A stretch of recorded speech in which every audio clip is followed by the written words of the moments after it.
ನಮಸ್ಕಾರ. ಆರೋಗ್ಯ ದರ್ಪಣಕ್ಕೆ ಸ್ವಾಗತ. ನಾನು ನಾಗರತ್ನ ಮೇಲಿನ. ಇನ್ನೆಲ್ಲೆಲ್ಲಿ ಆಕಾಶ ತತ್ವವನ್ನು ನಾವು ಉಪಯೋಗಿಸ್ಬೋದು. ನೀವು ಯಾವುದೋ ಒಂದು ಜಾಗಕ್ಕೆ ಹೋಗಿ ನೀವು ಸೆಟ್ಲ್ ಆಗಬೇಕು ಅಂತ ಅನ್ಕೊಂಡಿರ್ತೀರ. ಈಗ ಬೆಂಗಳೂರಿನಲ್ಲಿ ಇರ್ತೀರಾ, ನೀವು ಮೈಸೂರಿಗೆ ಹೋಗಿ ಸೆಟ್ಲ್ ಆಗಬೇಕು, ಅಥವಾ ನಿಮ್ಮ ಊರು ಹಳ್ಳಿಗೆ ಹೋಗಿ ಸೆಟ್ಲ್ ಆಗಬೇಕು, ಅಥವಾ ಹಳ್ಳಿಲಿ ಇರ್ತೀರಾ ಬೆಂಗಳೂರಿಗೆ ಬಂದು ಸೆಟ್ಲ್ ಆಗಬೇಕು ಅನ್ನೋದು ನಿಮ್ಮ ಮನಸ್ಸಿನಲ್ಲಿ ಇರುತ್ತೆ. ಆದ್ರೆ ನೀವೇನ್ ಮಾಡಿದ್ರು ಕೂಡ ನಿಮ್ಗೆ ಅಲ್ಲಿ ಹೋಗಿ ಸೆಟ್ಲ್ ಆಗ್ಲಿಕ್ಕೆ ಆಗೋದಿಲ್ಲ. ಅಂತ ಸಮಯದಲ್ಲಿ ನೀವು ನಂಬರ್ 1 ಪರ್ಪಲ್ ಅನ್ನ ನೀವು ಅಂಗೈನಲ್ಲಿ ಬರ್ಕೋಬಹುದು, ಮೊಬೈಲ್ ಸ್ಕ್ರೀನ್ ಅಲ್ಲಿ ಹಾಕೋಬಹುದು, ಅಥವಾ ಮನೆಯಲ್ಲಿ ಗೋಡೆ ಮೇಲೆ ಬರ್ದು ಹಾಕ್ಬೋದು. ಇದು ಹೇಗೆ ವರ್ಕ್ ಆಗುತ್ತೆ? ಯಾಕೆ ಅಂತಂದ್ರೆ, ನೀವು ಯಾವ ಜಾಗಕ್ಕೆ ಹೋಗ್ತೀರಾ. ಇವತ್ತು ನಾವು ಬೆಂಗಳೂರಿನಲ್ಲಿ ಇದ್ದವರು ಮೈಸೂರಿಗೆ ಹೋಗ್ಬೇಕು, ಸೆಟ್ಲ್ ಆಗ್ಬೇಕು, ಯಾಕೆ ಮೈಸೂರು ವಾತಾವರಣ ಇಷ್ಟ ಆಗಿದೆ, ಮೈಸೂರಿನಲ್ಲಿ ಸೆಟ್ಲ್ ಆಗ್ಬೇಕು ಅಂತ ಇರುತ್ತೆ ಅಂತ ಇಟ್ಕೊಳ್ಳಿ. ಮೈಸೂರಲ್ಲಿ ಒಂದಷ್ಟು ಜಾಗ ತಗೊಂಡು ತೋಟ ಮಾಡ್ಬೇಕು, ಅಥವಾ ಇನ್ನೇನೋ ಮಾಡ್ಬೇಕು, ಅಥವಾ ಹಳ್ಳಿಗೆ ಹೋಗಿ ಒಂದು ಜಮೀನ್ ತಗೊಂಡು ನಾವು ಅಲ್ಲಿ ಸೆಟ್ಲ್ ಆಗ್ಬೇಕು ಅಂತ ಇರ್ತದೆ. ಏನ್ ಮಾಡಿದ್ರು ಆಗೋದಿಲ್ಲ.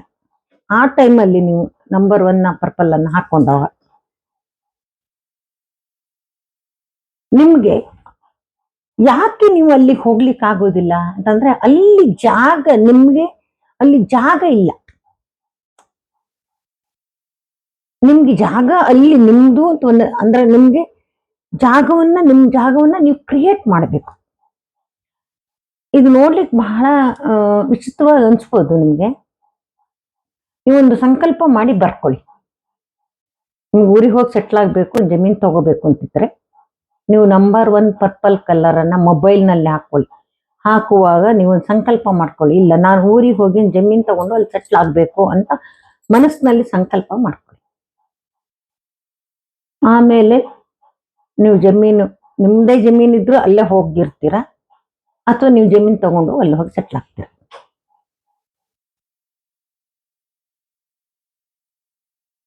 ಯಾಕೆ ಅಂತಂದ್ರೆ ನಿಮ್ಗೆ ಅಲ್ಲಿ ಜಾಗನೇ ಇಲ್ಲ.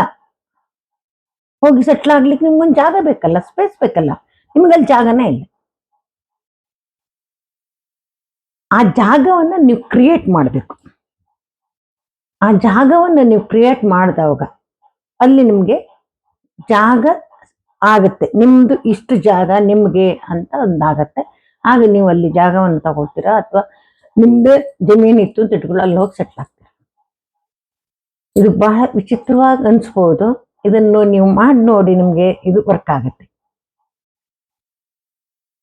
ಇದೊಂದೇ ಅಲ್ಲ, ನೀವು ಯಾರ್ದಾರು ಮನೆಗೆ ಹೋಗ್ಬೇಕು ಅಂತ ಇಟ್ಕೊಳ್ಳಿ.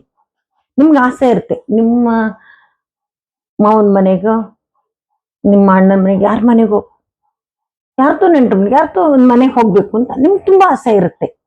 ಆದ್ರೆ ಯಾವ್ದೋ ಒಂದು ಪ್ಲೇಸಿಗೆ ಹೋಗ್ಬೇಕು ಅಂತ ನಿಮ್ಗೆ ಹೋಗ್ಲಿಕ್ಕೆ ಆಗೋದಿಲ್ಲ, ಅವ್ರ ಮನೆಗೆ ಹೋಗ್ಲಿಕ್ಕೆ ಆಗೋದಿಲ್ಲ. ಅವಾಗ್ಲೂ ಕೂಡ ನಂಬರ್ 1 ಅನ್ನ ನೀವು ಹಾಕೊಂಡಾಗ ನೀವು ಅಲ್ಲಿಗೆ ಹೋಗ್ತೀರ. ಯಾಕೆಂದ್ರೆ ಅವ್ರ ಮನೆಯಲ್ಲಿ ನಿಮ್ಗೊಂದಿಷ್ಟು ಜಾಗ, ಸ್ಪೇಸ್ ಉತ್ಪತ್ತಿ ಆಗುತ್ತೆ. ಇದು ಒಂಥರ ವಿಚಿತ್ರವಾಗಿ ಅನ್ಸ್ಬೋದು ನಿಮ್ಗೆ. ನೋಡಿ, ಹಿಂದೆ ಗಂಡನನ್ನ ಒಲಿಸ್ಲಿಕ್ಕೆ ಮಾಟ ಮಂತ್ರ ಇವತ್ತು ಇದೆ. ವಾಮಾಚಾರ, ಬೇರೆ ಇನ್ಯಾದ್ರೂ ಮಂತ್ರಗಳು, ಅದು ಇದು ನೀವು ಯೂಟ್ಯೂಬ್ ತೆಗೆ ನೋಡ್ಬಿಟ್ಟು ಸಾಲ ಬರ್ತಾ ಇರತ್ತೆ. ಯಾವುದೋ ಒಂದು ಇದನ್ನ ಬರ್ದ್ಬಿಟ್ಟು ನಾವು ನಿಮ್ಮ ಪರ್ಸನಲ್ ಇಟ್ಕೊಳ್ಳಿ, ನಿಮ್ ಗಂಡ ನಿಮ್ಮ ವಶ ಆಗ್ತಾನೆ, ಈ ತರ ವಶೀಕರಣ ಮಾಡ್ತಕ್ಕಂಥದ್ದು. ಆ ವಶೀಕರಣ ಮಾಡ್ತಕ್ಕಂಥದ್ದು ಈ ಗಂಡ ಹೆಂಡತಿ ಅಲ್ಲಿ ನೀವು ನಮ್ಮ ಮಾತು ಕೇಳೋದಿಲ್ಲ, ಹೆಂಡತಿ ಗಂಡನ ಮಾತು ಕೇಳೋದಿಲ್ಲ, ಗಂಡ ಹೆಂಡತಿ ಮಾತು ಕೇಳೋದಿಲ್ಲ. ಈ ತರದಕ್ಕೆ, ಈ ಜಮೀನ್ ತಗೊಳ್ಳೋದಕ್ಕೆ, ಜಮೀನ್ ಮಾಡ್ಲಿಕ್ಕೆ, ಬೇರೆ ಕಡೆ ಒಂದು ಸೆಟ್ಲ್ ಆಗ್ಲಿಕ್ಕೆ, ಈ ಎಲ್ಲದಕ್ಕೂ ಕೂಡ ಆಕಾಶ ತತ್ವ ತುಂಬಾ ಚೆನ್ನಾಗಿ ಕೆಲಸ ಮಾಡ್ತೀವಿ. ನೋಡಿ, ನೀವು ಒಂದ್ಸಲ ಟ್ರೈ ಮಾಡಿ. ಆ ತರ ಸಂದರ್ಭಗಳಿದ್ರೆ ಟ್ರೈ ಮಾಡಿ. ಮಕ್ಕಳಂತೂ ಹಠ ಮಾಡೋರಿಗೆ ನೀವು ಹಾಕೇ ಹಾಕ್ತೀರಾ. ಎಷ್ಟೋ ಜನ ಮಕ್ಳು ಹಠ ಮಾಡ್ತಾರೆ. ಇವತ್ತು ಹಠ ಮಾಡದ ಮಕ್ಕಳೇ ಇಲ್ಲ ಅಂತ ಅನ್ಬೋದು. ಯಾಕೆಂದ್ರೆ 1 ಅಥವಾ 2 ಮಕ್ಕಳನ್ನ ಇಟ್ಕೊಳ್ತಾರೆ. ಒಂದೊಂದು ಮಕ್ಳು ಇದ್ರ ಬಿಟ್ರಂತೂ ಖಂಡಿತ ಅವ್ರು ಹೇಳಿದ್ದನ್ನೆಲ್ಲ ನಾವು ಮಾಡ್ತಾ ಇರ್ತೀವಿ. ಅವ್ರಿಗೆ ಹಠ ಸ್ವಾಭಾವಿಕವಾಗಿ ಬೆಳೆದಿರುತ್ತೆ. ಅವ್ರು ಅಲ್ಲಿ ಸ್ಪೇಸೇ ಇರೋದಿಲ್ಲ. ಯಾಕೆಂದ್ರೆ ಅವ್ರಿಗೆ ಹಂಚ್ಕೊಂಡೇ ಗೊತ್ತಿರೋದಿಲ್ಲ. 2-3 ಮಕ್ಳು ಇದ್ದವಾಗ ಅವ್ರಿಗೆ ಹಂಚ್ಕೊಳ್ಳೋದು ಅಭ್ಯಾಸ ಇರುತ್ತೆ. ಒಂದೇ ಮಗು ಇದ್ದವಾಗ ಹಂಚ್ಕೊಳ್ಳೋ ಅಭ್ಯಾಸನೇ ಇರೋದಿಲ್ಲ. ಅವ್ರಿಗೆ ವಿಶಾಲತೆ ಬರೋದೇ ಇಲ್ಲ. ಒಂದು ಸ್ಪೂನ್ ಕೂಡ ಒಬ್ರಿಗೆ ಕೊಡ್ಲಿಕ್ಕೆ ಇಷ್ಟಪಡೋದಿಲ್ಲ. ಮನಸ್ಸಿನಲ್ಲಿ ವಿಶಾಲ ಮನೋಭಾವ ಇರಬೇಕು. ಅದು ಮಕ್ಕಳಲ್ಲಿ ಮೂಡುತ್ತೆ. ಗಂಡ ಹೆಂಡತಿಗಳಲ್ಲೂ ಅಷ್ಟೇ. ಈ ತರ ಇದ್ದವ ನೀವು ಬರ್ಕೊಂಡು ನೀವು ಈ ತರ ಒಂದು ಮನೆಯಲ್ಲಿ ಒಂದು ಶಾಂತಿಯನ್ನ ನೆಲೆಸುವಂತೆ ನೋಡ್ಕೋಬಹುದು.